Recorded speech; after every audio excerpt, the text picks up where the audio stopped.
بسم اللہ الرحمن الرحیم الحمدللہ رب العالمین والصلاة والسلام علی سید الانبیاء والمرسلین قال اللہ تعالی وتبارک فی القرآن المجید والفرقان الحمید بسم اللہ الرحمن الرحیم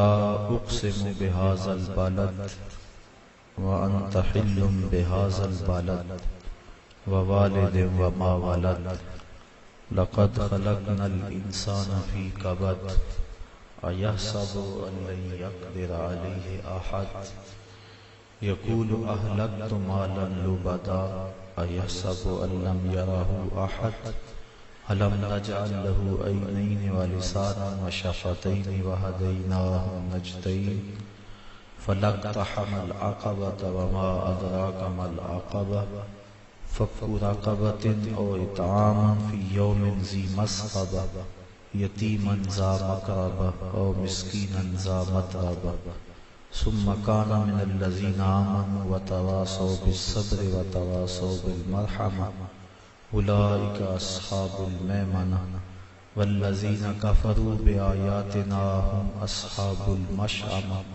عليهم نار موصدة صدق اللہ مولانا العظیم وصدق رسوله النبی الکریم الرؤوف الرحیم اللہم نور قلوبنا بالقرآن وزین اخلاقنا بالقرآن وادخلنا الجنة بالقرآن ونجنا من النار بالقرآن قال اللہ تعالی وتبارک فی شان حبیبہ مخبرا وآمرا ان اللہ وملائکتہ یصلون علی النبی یا ایھا الذین آمنوا صلوا علیہ وسلموا تسلیما الصلاۃ والسلام علیک یا رسول اللہ وعلی آلک واصحابک یا محبوب رب العالمین۔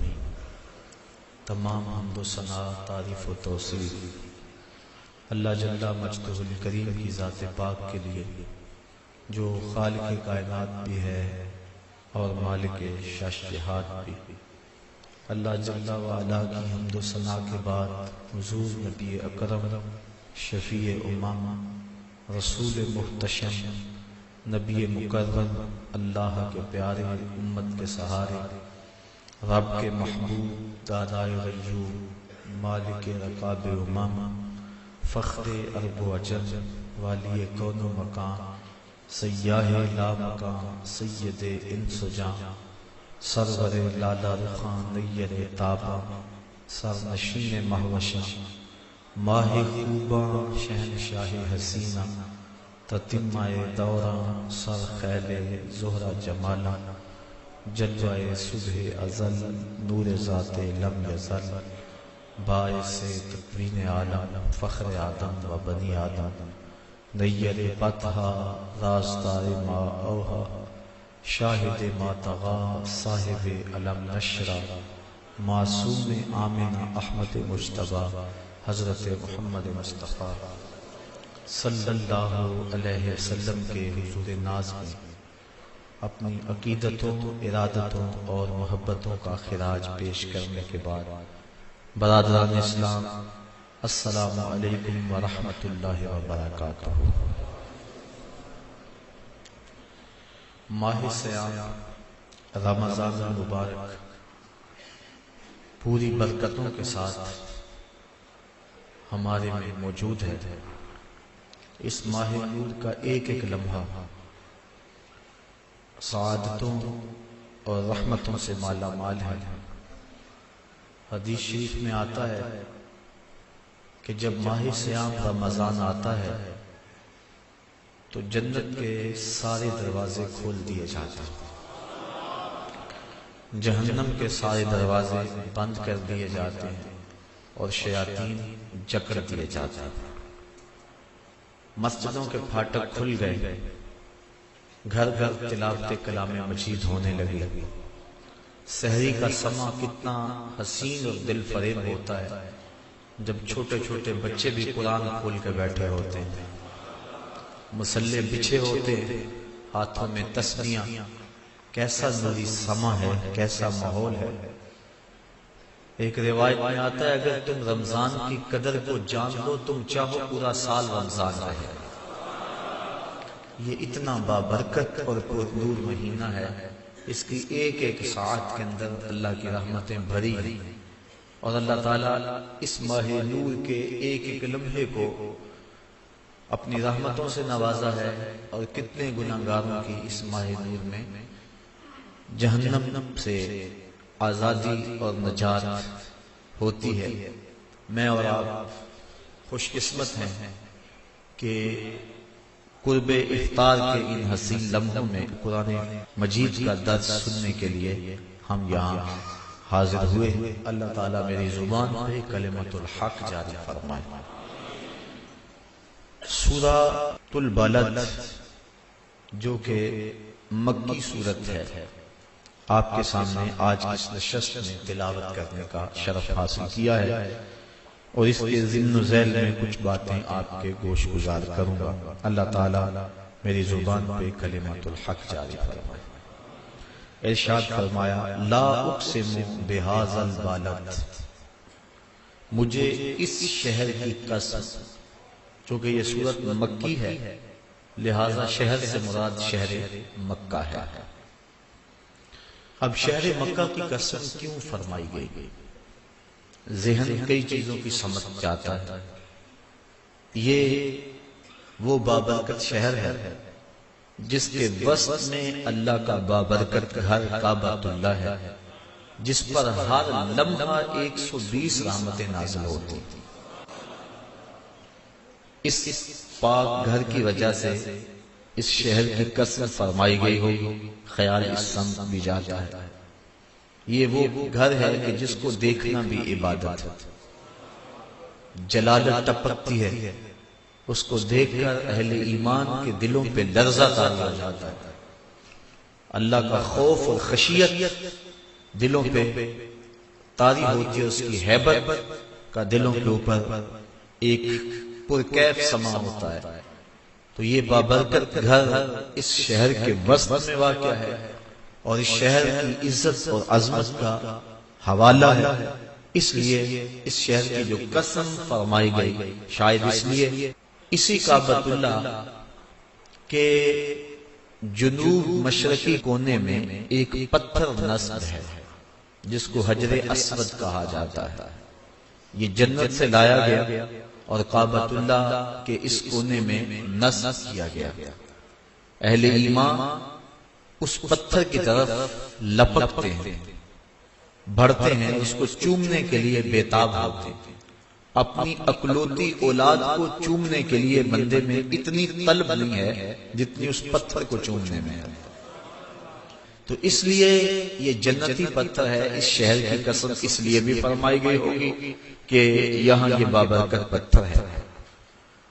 مقام ابراہیم یہ کعبۃ اللہ کی شرقی دیوار کے بالکل سامنے نصب ہے، اور یہ وہ پتھر ہے جس کی چھاتی میں حضرت ابراہیم علیہ السلام کے قدم لگے ہوئے ہیں، اور اس کو مصلی بنانے کا حکم دیا گیا ہے۔ اس پتھر کی وجہ سے اس شہر کی قسم فرمائی گئی۔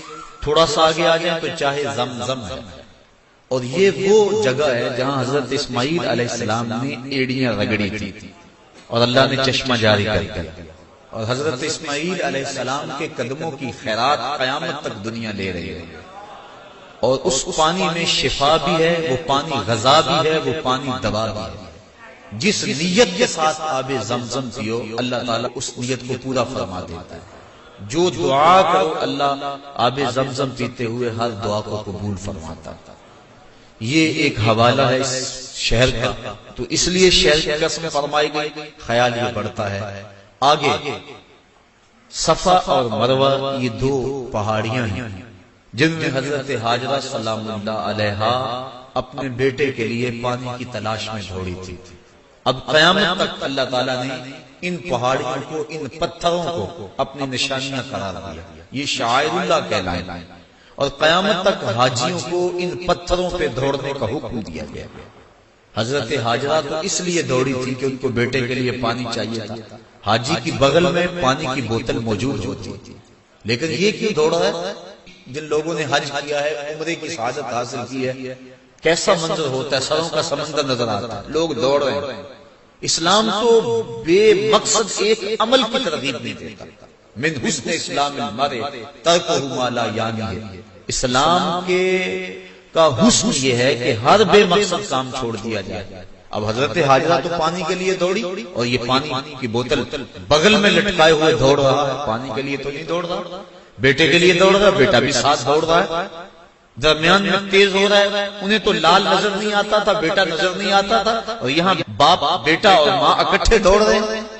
تو یا اللہ یہ دوڑنا بھی عبادت ہے؟ کہا ہاں، جن راہوں پہ میری بندی دوڑی تھی تم ان راہوں پہ چلو گے، میں تمہارے اوپر رحمتیں نچھاور کروں گا۔ تو صفا اور مروہ اللہ کی نشانی ہے۔ یہاں کوہ حرا ہے، جبل نور ہے، جس پر اسلام کی پہلی وحی نازل ہوئی اور پھر قرآن اترتا رہا، تو اس لیے اس شہر کی قسم فرمائی گئی۔ تو ذہن میں یہ کئی خیال آتے ہیں، شاید جبل سور ہے، اس وجہ سے اس شہر کی قسم فرمائی گئی، لیکن اللہ تعالیٰ جل شانہ نے آگے واضح اور دو ٹوک فرما دیا۔ مکہ عظمت کا بہت بڑا حوالہ ہے، اور اس میں جو ہے وہ مقام ابراہیم ہے، اس میں چاہے زمزم ہے، اس میں صفا مروہ ہے، اس کے اندر حجر اسود ہے، کعبہ اللہ ہے، یہ عظمت کے بہت بڑے حوالے ہیں۔ لیکن کہا میں اس شہر کی قسم اس لیے نہیں کھا رہا کہ اس میں یہ ساری عزت والی چیزیں ہیں، لیکن مالک نے کیوں شہر کی قسم فرما رہا ہے؟ کہا وَأَنْتَ حِلٌّ بِهَذَا الْبَلَدِ، اس لیے محبوب اس شہر کی گلیوں میں تو چلتا رہا، تو نے خرام ناز کیا ہے، اس شہر کی فضاؤں میں تیرے سانسوں کی خوشبو بسی ہے۔ تو شہر مکہ عظمتوں کے اور بھی کئی حوالے تھے، اور اگر یہ دوسری آیت نہ ہوتی تو یقیناً بہت سارے لوگوں کا ذہن ادھر ہی جاتا اور اس پر مناظرے ہوتے کہ اس شہر کی قسم اسی لیے کھائی گئی کہ اس شہر میں مکہ المکرمہ ہے، مقام ابراہیم ہے، چاہے زمزم ہے، لیکن مناظرے کا موضوع کم از کم اس باب میں تو ختم ہوا۔ کہا محبوب اس شہر مکہ کی قسم میں اس لیے کھا رہا ہوں کہ تیرے پائے نازنین کے بوسے اس شہر کی خاک میں لیے، وَأَنْتَ حِلٌّ بِهَذَا الْبَلَدِ، محبوب تو ان گلیوں میں چلتا رہا، وَوَالِدٍ وَمَا وَلَدَ، اور محبوب تیرے باپ کی قسم، یعنی حضرت ابراہیم علیہ السلام کی قسم، اور ان کی جو اولاد ہے اس اولاد کی قسم۔ تو اللہ تعالیٰ جل شانہ نے یہ قسمیں فرمائی، اس شہر کی قسم فرمائی جس شہر کے اندر محبوب کے جلوے تھے۔ اللہ اکبر، محبوب رہے ہیں، اللہ قسم فرما رہا ہے۔ اسی لیے علماء نے کہا، اس باب میں علماء کا اختلاف ہے مکہ افضل ہے یا مدینہ افضل۔ بعض نے کہا مکہ افضل ہے، بعض نے کہا مدینہ افضل، اس پر کئی اقوال ہیں، لیکن اس آیت کی روشنی میں میرے ذہن میں اس وقت جو قول آیا وہ یہ کہ بزرگ فرماتے ہیں، بعض علماء کہتے ہیں کہ جب حضور مکے میں تھے مکہ افضل تھا، جب مدینے میں آگئے تو مدینہ افضل تھا۔ اللہ اکبر، اللہ اکبر۔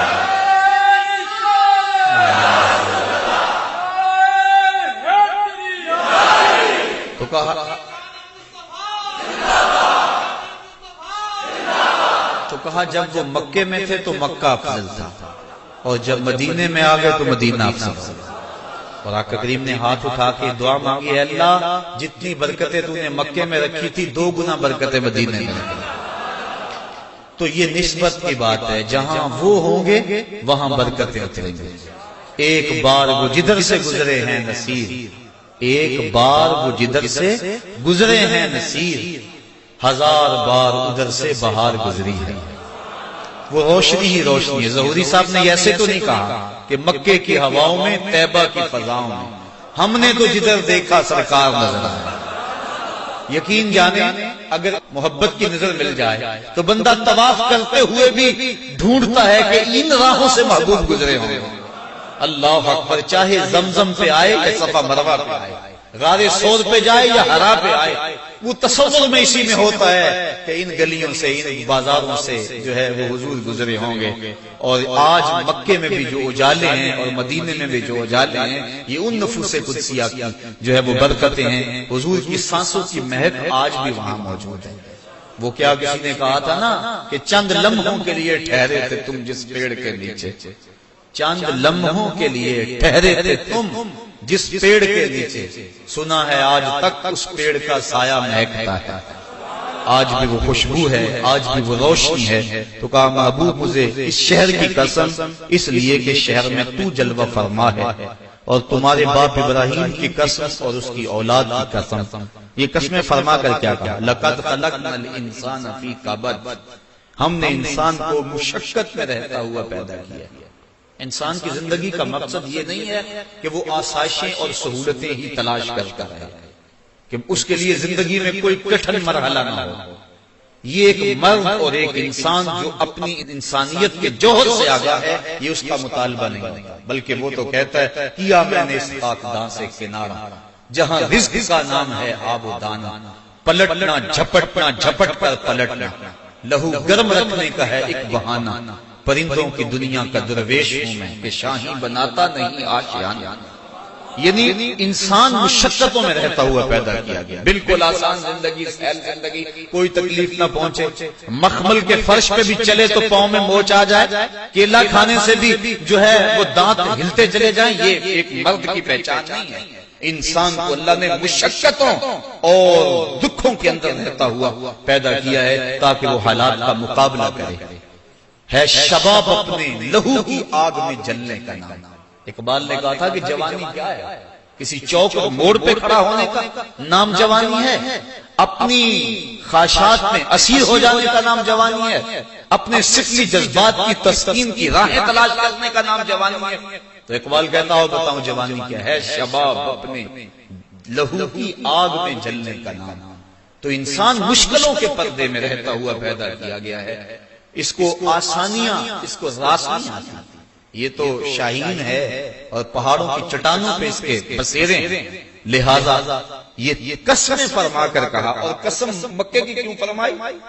شہر محبوب کی قسم کیوں فرمائی؟ اس لیے کہ اس شہر میں حضور نے پتھر کھائے تھے، اس شہر کے اندر گڑے کھودے تھے، اس شہر کے اندر اجریاں ڈالی گئی تھی، اس شہر کے اندر حضور علیہ السلام کے اوپر کوڑے ڈالے گئے تھے۔ اس لیے کہا محبوب اس شہر کی قسم، جس شہر میں تم نے دکھ سہے، جس شہر کے اندر تم نے تکلیف سہی، کھدے ہوئے گڑے، بچھے ہوئے کانٹے، راستوں کی تکلیفیں تم نے سہی اور ہنس کے سہی، میرے نام پہ سہی۔ محبوب اس شہر کی قسم، ہم نے انسان کو آسائشوں میں رہتا ہوا نہیں بلکہ دکھوں کے ساتھ ٹکراتا ہوا پیدا کیا۔ وہ حالات کے جبر کا مقابلہ کرتا ہے، وہ کشمکش کے اندر کود جاتا ہے، وہ ہنگامہ خیر و شر کے اندر ایک موتی بن کے نکھرتا ہے۔ وہ آسان زندگی کا متلاشی نہیں ہے بلکہ محبوب تیرے شہر کی قسم، جس شہر میں تیرے بسیرے ہیں، جس شہر کے اندر محبوب تجھے کپڑے ڈال کے تاؤ دیے گئے، جس شہر کے اندر دکھ پہنچائے گئے، اس شہر کی قسم انسان کو مشقتوں میں اور تکلیفوں میں رہتا ہوا پیدا کیا گیا ہے۔ تمام عمر طوفان سے کھیلتے گزری، تمام عمر طوفان سے کھیلتے گزری، نیا کے ڈوبنے کا ڈر بھی رہا۔ یہ ہے زندگی ایک مومن کی۔ یہ نہیں ہے کہ وہ ہر وقت پھولوں کی سیج پہ لیٹا رہے۔ مجھے ایک واقعہ یاد آیا، تو ایک بادشاہ تھا نا، وہ پھولوں کی سیج پہ لیٹا کرتا تھا، لونڈی اس کے لیے روزانہ سیج بچھایا کرتی تھی، بوڑھی ہو گئی۔ ایک دن وہ سیج بچھا کر خیال آیا اس کے دل میں کہ بادشاہ روزانہ ان پھولوں پہ سوتا ہے، پتہ نہیں کیا لطف ہوگا ان پھولوں پہ سونے کا، میں بھی تو کمر سیدھی کر کے دیکھوں کیا لطف ہے ان پھولوں پہ سونے کا۔ ساری زندگی وہ بادشاہ کے لیے سیج سجاتی رہی، آج سیج تیار کر کے ایک لمحے کے لیے لیٹی، سارے دن کی تھکی ہوئی تھی، آنکھ لگ گئی۔ بادشاہ جب اپنے کمرے میں داخل ہوا، دیکھا کہ اس کی سیج پہ ایک لونڈی لیٹی ہوئی۔ اس نے فوراً تالی بجائی، خدام حاضر ہو گئے، کہا اس کو پکڑو اور الٹا لٹکا دو اور اتنا مارو کہ اس کی جان نکل جائے، تاکہ باقیوں کو عبرت ہو جائے کہ بادشاہوں کی سیج کتنی مقدس ہوتی ہے۔ ایک لونڈی کو یہ جرأت کہ وہ بادشاہ کی سیج کے اوپر سوئے، اس لونڈی کو پکڑا، الٹا لٹکا کے جلاد کوڑے مارنے شروع کر دیے۔ جب کوڑا لگتا ہے وہ چیختی ہے، اچانک چیختے چیختے اس نے ہنسنا شروع کر دیا۔ بادشاہ نے کہا رک جاؤ، اس لونڈی کو پوچھو روتی کیوں ہے، اسے یہ بھی پوچھو ہنستی کیوں ہے۔ جلاد رک گیا، لونڈی کو پوچھا تو روتی کیوں ہے، کہا جب کوڑا لگتا ہے میری جان نکلنے کو آتی ہے تو تکلیف کی وجہ سے روتی ہوں۔ کہا ہنستی کیوں ہے، کہا ہنستی اس بات پہ ہوں، میں نے سوچا میں چند لمحوں کے لیے اس سیج پہ سوئی اور اتنی تکلیف آ رہی ہے، جس کو عمر ہو گئی سوتے ہوئے اس کا کیا بنے۔ تو ہر بندہ چاہتا یہ ہے کہ میرے لیے دکھ کوئی نہ ہو، گھر میں آسودگی، گاڑی میں آسودگی، میں کوئی کام نہ کروں میرے لیے مشقت نہ ہو، آسودگی ہو جائے۔ یہ جو ڈبل شاہ کا کاروبار چلا یہ بھی اس لیے ہر بندہ چاہتا تھا یوں ہی میرے پاس پیسے آ جائیں، نہ مجھے کام کرنا پڑے، نہ دماغ لڑانا پڑے، نہ مجھے اپنے اعضاء کو حرکت دینی پڑے۔ تو یہ انسان جو ہے وہ کیسی سوچ رکھتا ہے، جبکہ اللہ تعالیٰ نے قسم فرما کر کہا محبوب ہم نے انسان کو مشقتوں میں رہتا ہوا پیدا کیا ہے، دکھوں کے ساتھ نبھاؤ۔ اگر انسان قرآن کی اس فکر کو سمجھ لے تو بہت ساری تکلیفیں خود بخود ختم ہو جاتی ہیں۔ غربت، دکھ، بیماری، انسان لڑتا تو رہتا ہے لیکن شاکی رہتا ہے، یہ میرے لیے ہی ہے، یہ میرے لیے ہی ہے۔ اور اس لیے انسان ایک تو تکلیف آ گئی، دوسرا جو ہے اس کو ایک اذیت بن گئی کہ یہ میرے لیے کیوں ہے۔ تو اگر وہ قرآن کے اس مزاج کو سمجھے کہ یہ تو مرد کے ساتھ ہوتا رہے گا، یہ کشمکش تو اس کے ساتھ جاری رہے گی، حالات کا ٹکراؤ تو اس کے ساتھ رہے گا، اس کو تو ان دکھوں سے گزرنا ہوگا، اس بھٹی کے اندر اپنے آپ کو ڈالنا ہوگا، تو اس کو تکلیف آئے گی لیکن پریشانی اس کی وہ نہیں ہوگی۔ واصف علی واصف نے کہا تھا کہ اپنی مرضی اور اللہ کی مرضی میں فرق کا نام غم ہے۔ جب بندہ اپنی مرضی اور اللہ کی مرضی میں فرق کر دے تو اسے غم کہتے ہیں، اور جب بندہ کہتا ہے یہ سونا میرے دکھ میں چلا جا تے میں سکھ نو چلے ڈاواں، پھر وہ جلتی ہوئی چکھا کے اندر بھی مسکراتا ہوا چلا گیا۔ جبریل پوچھتے بھی ہیں کہ اب تو کہہ لو نا کہ مجھے اس دکھ سے بچا لیا جائے، اللہ کا نام لیوا توحید کا پرستار دنیا پہ ایک ہے اور وہ بھی آگ میں کود رہا ہے۔ تو جواباً خلیل علیہ السلام کہتے ہیں جبریل بتاؤ نا ان کافروں کے دل میں کس نے ڈالا کہ مجھے آگ میں جلایا جائے، اس کی مشیت کے بغیر ہو گیا یہ؟ کہا رب جلیل نے، کہا اگر جلیل کی یہ مرضی ہے تو پھر خلیل کی بھی یہ بھی ہے۔ تو پھر انسان کے لیے دکھ نہیں رہتا، بلکہ اس دکھ کے اندر سے بھی انسان لذت تشخیص کر لیتا ہے۔ تو کہا انسان کو ہم نے مشقتوں میں رہتا ہوا پیدا کیا ہے، دکھ اس کا گھیرا کریں گے، بیماری اس کا گھیراؤ کریں گی، غربت پسماندگی اس کو تکلیف دے گی، لیکن یہ حالات کا جبر کا مقابلہ کرتے ہوئے آگے بڑھتا چلا جائے۔ لیکن انسان کی ایک اور فطرت ایحسب ان لن یقدر علیہ احد، جب پھر اس کے پاس دولت آ جائے، اس کے پاس اقتدار آ جائے تو یہ کیا کہتے ہیں؟ ایحسب، یہ گمان کرتا ہے اللہ یقدر علیہ احد، اس پر کسی کی طاقت نہیں۔ یہ تو اتنی دولت ہے، اتنا اس کے پاس سرمایہ ہے، گن مین اس کے پاس دائیں بائیں آگے پیچھے چوکس رہتے ہیں، اس کا کوئی کیا بگاڑ سکتا ہے؟ عدالتیں یہ خرید لے، کچہریاں یہ خرید لے، تھانے یہ خرید لے، کوئی اس کا بگاڑ سکتا ہے؟ اتنی کثرت، اتنی دولت، ہر شے دولت سے خریدی جا سکتی ہے۔ تو یہ گمان کر لیتا ہے، اس پر کسی کی طاقت نہیں چلتی۔ یقولو، پھر ایک اور بات کہتا ہے اہلکت مالا لبدا، کہ میں نے دیکھو اتنا مال خرچ کر دیا، یعنی اپنے اس مال کی نمائش کرنے بیٹھ جاتا ہے، بہانے شادی کرے گا تو فضول خرچیوں پہ اتنے اڑا دے گا تاکہ لوگوں کو پتا چلے کہ حد ہوگی، سیٹھ صاحب نے کمال کر دیا۔ لوگوں کو بتاتا پھرتا ہے کہ میں تو جناب یہ جو کوٹھی کا گیٹ ہے نا یہی 5 لاکھ کا بنا ہے، وہ بہانے یقولو کہتا ہے اہلکت، تو میں نے ہلاک کر دیا، اڑا دیا، مال لبدا، ڈھیروں مال، میں تو مریض سیر کرنے گیا تھا تو 5 لاکھ میرا خرچہ آ گیا۔ وہ تو بیمار ہو جائے تو بعد میں لوگوں کو بتاتا پھرتا ہے کہ میں فلاں ہاسپٹل میں گیا تھا، وہ بڑا مہنگا ہاسپٹل ہے، میں نے اتنے پیسے وہاں لگا دیے۔ یہ بہانے سے لوگوں کو اپنے مال کے مصرف بیان کرتا رہتا ہے۔ یقولو کہتا ہے اہلکت، میں نے ہلاک کر دیا، مال لبدا، بہت سارا مال۔ ایحسب ان لم یرہ احد، کیا یہ گمان کرتا ہے کہ اس کو کسی نے دیکھا نہیں؟ جو یہ کر رہا ہے، جو دادے عیش دے رہا ہے، جس پہ مال اڑا رہا ہے، جہاں خرچ کر رہا ہے، جہاں فضول خرچے اللہ تللوں میں اڑا رہا ہے، کیا یہ سمجھتا ہے کوئی آنکھ اس کی نگرانی نہیں کر رہی، کوئی نہیں اسے دیکھ رہا؟ آگے فرمایا الم نجعل لہ عینین، اس کی اپنی آنکھیں نہیں تھی؟ کیا ہم نے اس کو 2 آنکھیں نہیں دی تھی؟ ولسانا وشفتین، ایک زبان اور 2 ہونٹ نہیں دیے تھے؟ وہدیناہ نجدین، ہم نے خیر اور شر دونوں راہیں دکھا دی تھی اس کو۔ فلقتحم العقبہ، لیکن یہ مشکل گھاٹی چڑھائی نہیں، مشکل گھاٹی نہیں چڑھا، یوں پیسے اڑا دینا یہ اس کے لیے آسان تھا، نفس کی تسکین کا سبب تھا۔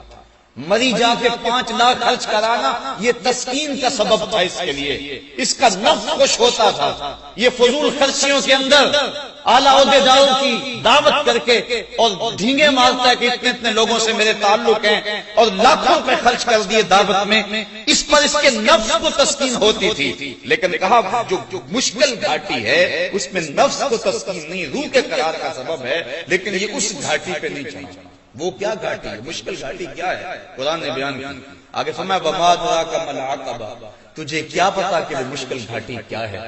آگے فرمایا فَكُّ رَقَبَةٍ، وہ کسی پھنسے ہوئے کی گردن کو چھڑانا، کسی دکھیے کے کام آ جاتا۔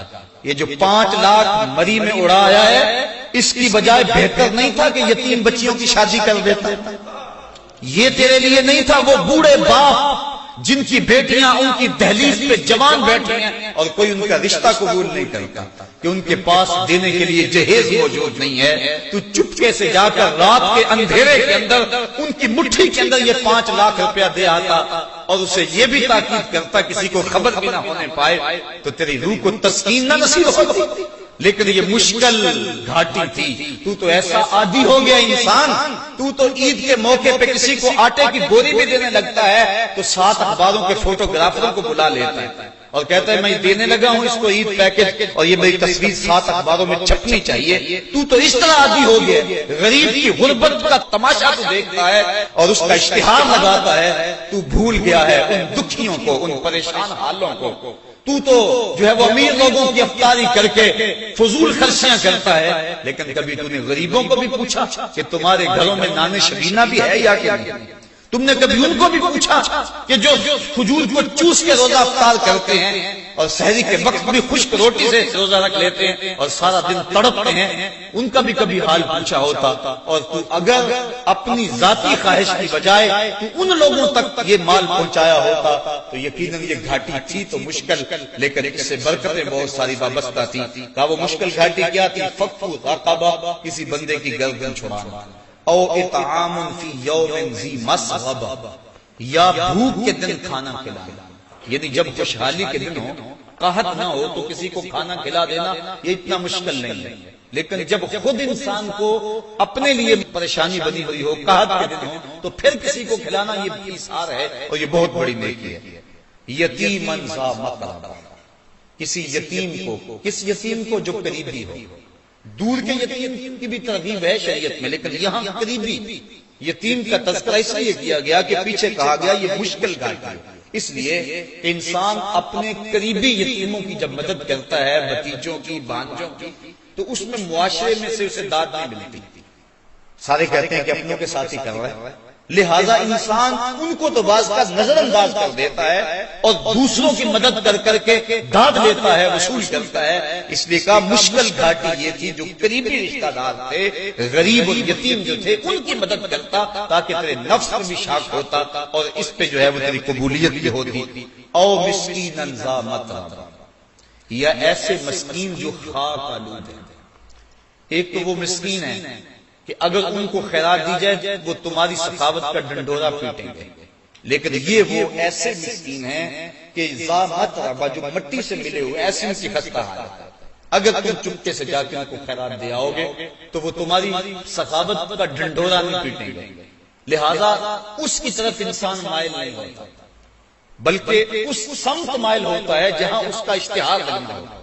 تو کہا کہ مشکل گھاٹی یہ ہے، یتیمن ذا مقربہ او مسکینن ذا متربہ، خاک نشین مسکین کو، ثم کان من الذین آمنوا، اور پھر وہ لوگ جو ایمان لائے، وتواصوا بالصبر وتواصوا بالمرحمہ، آپس میں وہ صبر کی وصیتیں کرتے ہیں اور ایک دوسرے پر مہربانی کرنے کی وصیت کرتے ہیں۔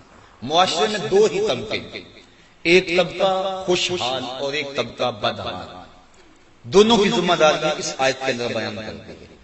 جو بدحال طبقہ ہے، دکھی طبقہ ہے، بیمار طبقہ ہے، غربت کی چکی میں پسنے والا ہے، اذیت میں مبتلا ہے، مظلوم طبقہ ہے، اس طبقے کی راہ ہے کہ صبر کر، صبر کے بدلے میں اللہ نے اجر رکھا ہوا۔